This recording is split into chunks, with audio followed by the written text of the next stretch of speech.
Hey guys, if you've owned or sailed a Hunter or have any experience with one, let me know in the comments. Is all the hate justified, or do these boats get a worse reputation than they deserve? Let's get started. This is the story of how one family built the second largest sailboat manufacturer in America, sold more than 30,000 boats, and then watched it collapse.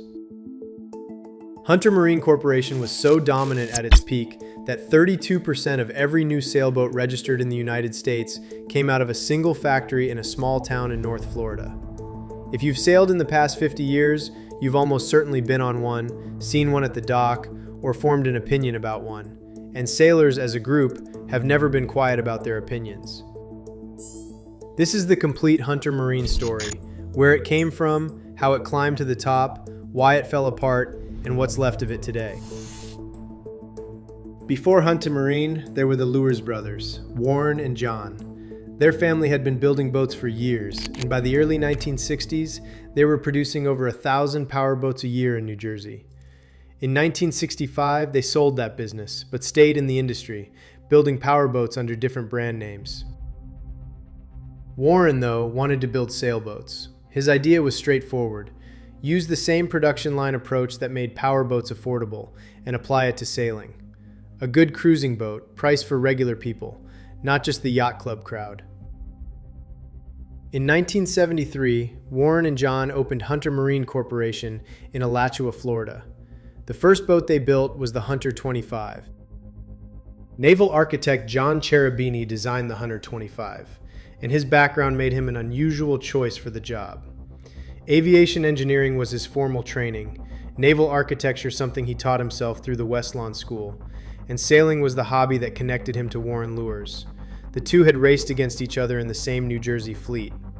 That shared history meant Cherubini arrived with a clear picture of exactly what Warren wanted to build. What came out of that collaboration was a 25-foot trailerable sloop that undercut Catalina and Pearson on price while delivering the space, clean lines, and reliable systems that weekend sailors actually needed. The formula clicked from the start. Cherubini went on to shape the entire early Hunter lineup, designing the 27, the 30, the 33, the 36, the 37, and the 54 before his death in 1983. The boat that hit hardest with the sailing community, though, was the Hunter 37 cutter, which arrived in 1978 as a heavier, cutter-rigged design that serious offshore sailors could respect, the kind of boat you could genuinely take anywhere. Over its production run, more than 400 were built, and that model still carries a reputation that most of the Hunter catalog never quite matched. Sailors who wouldn't describe themselves as Hunter fans tend to carve out a specific exception for the Cherubini 37. Most people who know Hunter boats don't know this part of the story, and it changes how you see the whole company. While running a high-volume production sailboat operation, Warren Luhrs was also one of the more serious solo offshore racers in the world, and the boats he campaigned weren't built for trophies. They were built to generate knowledge. Luhrs commissioned a radical 60-foot offshore racer called Thursday's Child in the early 1980s, and in 1984, he sailed her across the Atlantic single-handed in the O-Star race, crossing the finish as the first monohull to complete the course and setting a monohull record of approximately 16 days and 22 hours. The following year brought top monohull honors at the Round Britain race. The achievement that made the history books, though, came in 1989, when Luhrs and a crew pointed Thursday's Child south from New York, sailed her around Cape Horn, and arrived in San Francisco approximately 80 days and 20 hours later, breaking a record the clipper ship Flying Cloud had held for 135 years. None of that racing was separate from the business. Thursday's Child ran a swept spreader rig with no backstay, carried water ballast, and used self-tacking head sails, and each of those features found its way back to the production floor at Hunter Marine. The rig deserves a quick explanation because it became the thing most associated with Hunter boats. A conventional sailboat mast is held up partly by a backstay, a wire running from the top of the mast to the stern of the boat. The B&R rig, named for Swedish designers Bergström and Ritter, eliminates that backstay entirely. Instead, the spreaders are swept back at a sharp angle, which holds the mast in column without needing a backstay. For a cruising sailor, this is genuinely useful. The cockpit stays cleaner and the mainsail is easier to handle short-handed. The trade-off is some upwind sailing performance and downwind on how far you can sheet out the mainsail, which is exactly what traditionalists criticized. But Hunter was targeting the sailing family. The stainless steel cockpit arch was the other signature feature, giving every Hunter an instantly identifiable silhouette. Other builders copied it so widely that it eventually stopped looking like a Hunter invention at all. Luhrs was using the racecourse the way an engineer uses a test track, pushing ideas offshore and then scaling down what worked into boats regular people could afford. Through the 1980s and into the 1990s, the lineup kept expanding. Cortland Steck led an in-house design team that modernized the range after Cherubini's death, widening hulls, adding wing keels, and developing fractional rigs across models like the 31, the 28, the 34, and the 40, plus the Legend and Passage series. From small, trailerable day sailors to serious offshore cruisers, the catalog grew to cover nearly every segment of the recreational sailing market. At the peak of production in the mid-2000s, Hunter was turning out more than 2,000 boats a year across its various facilities, with the main Alachua plant alone building over 1,400 sailboats annually and employing more than 400 workers. Prices spanned from around $27,000 for smaller cruisers to $450,000 for the larger offshore models. Cruising World's Boat of the Year program added external confirmation. The Hunter 3761 in 1997, the HC50 in 2001, the 356 in 2002, and the 49 in 2008. Glenn Henderson joined the design roster around 2001, and his work on models like the Hunter 36 and the 45DS earned a reputation for quality that pushed the brand upmarket in ways the earlier lineup hadn't managed. By any honest accounting, Hunter Marine owned one of the top spots in American sailboat manufacturing. Dominance in the market and respect from sailors, though, turned out to be different things entirely. Spend any time on sailing forums or at a marina dock, and you learn quickly that Hunter sailboats generated opinions the way a diesel exhaust generates fumes. Thick, persistent, and not always pleasant. For every owner who swore by the brand, another sailor refused to go near one.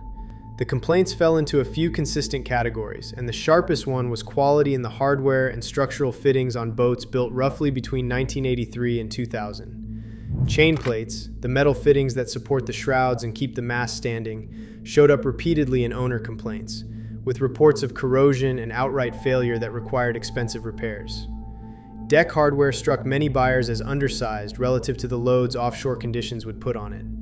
Below decks, the joinery and fit and finish on mid-range models ran noticeably behind what competitors offered at comparable prices. Performance generated its own arguments. Hunter's formula called for wide beam, high freeboard, and generous interior volume, which produced a roomy, comfortable boat tied to the dock, and a boat that handled sluggishly in a breeze, felt tender when heeled, and rolled uncomfortably at anchor. Critics reached for nicknames: marina boats, floating condos, phrases that captured the sense that the boats were designed for the slip rather than the sea.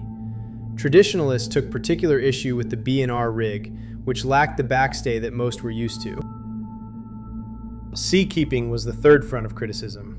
Wide-beamed Hunters from the middle production years, roughly the late 1980s through the late 1990s, developed a reputation for pitching and pounding in a seaway rather than tracking smoothly through ocean swells. What emerged from all of this was a settled perception. Hunter built coastal cruisers, and anyone planning a blue water passage should look elsewhere. Practical Sailor captured the divide with unusual directness, writing that Catalina owners were more likely to sail and work on their boats, while Hunter owners were more likely to use theirs for dockside entertaining. Hunter Sailor spent years pushing back against that characterization, and not entirely without cause. The honest read is that both sides had a point. For the kind of sailing most recreational sailors actually do, weekend passages, coastal cruising, family trips, Hunter boats delivered exactly what they promised. For anyone wanting to sail a boat hard offshore in serious conditions, a mid-era Hunter was the wrong tool for the job. The problem was that the marketing didn't always draw that line clearly, which created disappointed buyers and handed critics a steady supply of evidence. Not all Hunters belonged in that conversation, though. The Cherubini-era boats from the 1970s and early 1980s, particularly the 37 Cutter, earned consistent respect across the sailing community, regardless of what people thought about the rest of the lineup. Glenn Henderson's designs from the 2000s onward represented a meaningful improvement in both construction quality and sailing performance. The reputation damage concentrated in the middle years, and it was partly a self-inflicted wound. The 1988 quality crisis was real, and the stigma it produced outlasted the problems that caused it by a considerable margin. The crisis that almost ended it early. Hunter's story holds an underappreciated detail. The company nearly collapsed once before, and that near death came entirely from within.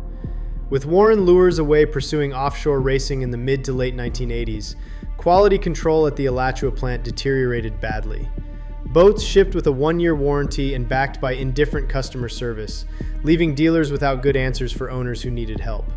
Both groups ran out of patience. Luhrs came back and took the situation apart from the ground up. Racing went on hold. He walked back into the plant, adopted the Deming Total Quality Management Framework, restructured the factory floor into production teams, opened an 800 number specifically for owner complaints, and stretched the warranty from 1 year to 5. Canadian naval architect Rob Mazza joined in 1991 to take over the design program, and the boats that came out of those years reflected the changes. Better engineered, better built, and backed by a company that had learned, at some cost, what happened when it stopped paying attention. That recovery matters as context for what followed. When the second crisis arrived, Hunter had already demonstrated that it could absorb a serious blow and keep going. What it couldn't do was control where the next blow came from. The crash. Hunter's own president, John Peterson, described the situation with the kind of bluntness that comes from living through it. Everything was rolling along fairly well until the recession/depression in 2008 and 2009. Recreational marine takes recessions harder than most industries, with boat sales dropping far more steeply than the broader economy during downturns, and 2008 and 2009 delivered two of the worst years the industry had ever recorded. Purchases evaporated, dealer orders stopped arriving, and the consumer credit that recreational boat buyers depended on largely dried up. Hunter's workforce fell from around 425 employees at the peak to roughly 50 people during the worst of the contraction. What most people miss about the Hunter bankruptcy, though, is that Hunter Marine didn't sink because of what happened to Hunter Marine. It sank because of who it was attached to. By 2012, the sailboat operation sat inside Morgan Industries Corporation, a parent company whose portfolio also included the Luhrs sport fishing brand, Silverton Marine, Mainship, Ovation Yachts, and others. The powerboat divisions had taken an even harder beating from the recession than the sailboat side, with Mainship already shut down by the time the lawyers got involved. On April 30th, 2012, Morgan Industries filed for Chapter 11 protection in the U.S. Bankruptcy Court for the District of New Jersey, listing between $10 million and $50 million in both assets and liabilities, with Hunter's operation folded into a proceeding that covered the entire group. Peterson made the cost of that structure plain when he said, "I believe if Hunter were a separate company, we probably wouldn't have had to go through what we went through." The sailboat business may have been viable on its own terms. Pulled down by the weight of the conglomerate around it, it never got the chance to find out. Warren Luhrs, the founder, the man who had sailed around Cape Horn and rebuilt the company from the inside once before, died on September 18, 2013, at age 69, a little over a year after the bankruptcy. He didn't live to see the next chapter. The Marlow era. August 2012 brought the bankruptcy court's approval of a sale of Hunter Marine's operating assets, and the buyer was David Marlow, founder of Marlow Yachts, a high-end motor yacht operation with a reputation built on resin infusion construction and an almost obsessive commitment to quality. The purchase price was $1.9 million, and the company that came out of that transaction was Marlow Hunter, LLC. Sit with that number for a moment. The operation that had once held 32% of the U.S. sailboat market and produced more than 30,000 boats over 4 decades changed hands for $1.9 million, which says something hard and specific about what a sustained economic shock does to a capital-intensive manufacturing business. Marlow arrived with a clear philosophy, telling dealers directly, "My hallmark is quality, and there is no better time to begin than the beginning. It would be extremely counterproductive to shape deliveries around eking out a bit more cash flow than spending the necessary dollars on quality control." Marlow Hunter rebuilt with roughly 160 employees, adopted vacuum-infused hull construction, raised quality standards throughout the lineup, and settled into a production pace of around 100 boats a year. Glenn Henderson stayed on as a consultant and developed the Marlow Hunter 31. None of it got anywhere close to what the company had been. Production fell steadily through the late 2000s, and by the time the numbers really mattered, Marlow Hunter had dwindled to roughly 8 employees turning out a handful of boats annually, a ghost of the operation that had once run 3 shifts and employed hundreds in the same building. During the COVID pandemic in 2021, David Marlow sold the Alachua plant, 38 acres and 210,000 square feet of manufacturing space, to A&M Manufacturing, a pontoon boat company that planned to use the facility for its Stylecraft and Lancercraft brands. A&M did acquire the smaller Hunter day sailor lines, the 15, 18, and 22-foot boats, intending to keep building those alongside its other products under the Hunter name. The larger keelboats, the cruising boats, the offshore capable vessels that had defined what Hunter actually was for most of its history, ended, with the molds reportedly left abandoned at the back of the property. David Marlow died on July 13, 2025, at age 82. No new Marlow Hunter keelboats are in production. Nothing is listed for sale as a new boat. The brand is closed. The 30,000-plus Hunter sailboats still on the water get their support mainly through owner networks now, with HunterOwners.com, part of SailboatOwners.com, serving as the primary source for parts, technical help, and community for a fleet that outlasted the company that produced it. Hunter's fall didn't happen in isolation. It was one chapter inside a much larger story about what's happening to American sailboat manufacturing. Beneteau, the world's largest sailboat builder, shut down its only U.S. production plant in Marion, South Carolina in 2020. Compact Yachts, a well-regarded American builder of small cruisers, closed in 2025. Catalina Yachts, the one U.S. builder whose market position had always rivaled Hunter's, faced a plant shutdown in 2025. The industry that these companies built their businesses on has fundamentally shifted under their feet.